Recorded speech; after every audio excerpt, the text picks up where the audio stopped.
Gre za idejo, da ljudem predstavimo zgodbe starostnikov, kajti čez leta smo ugotovili, da je starostnikov, ki potrebujejo našo pomoč, vedno več, sistemsko pa se vedno manj naredi. Ena izmed ključnih stvari projekta Vida so bile ravno zgodbe starostnikov.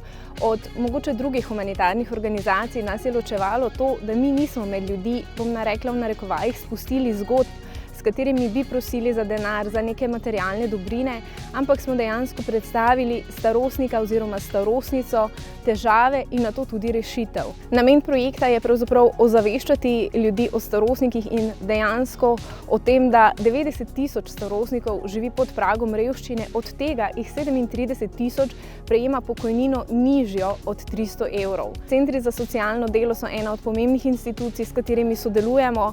Poleg tega so se nam v tej mreži pridružile tudi patronažne službe, družinski zdravniki, zelo veseli pa smo, da tudi številni ponudniki socialnih stanovanj. Smo pa veseli, da se pridružujejo številne druge humanitarne oziroma dobrodelne organizacije, ki so spoznale, da če vlečemo vsak na svojo stran, potem se ta čoln zagotovo ne bo premaknil.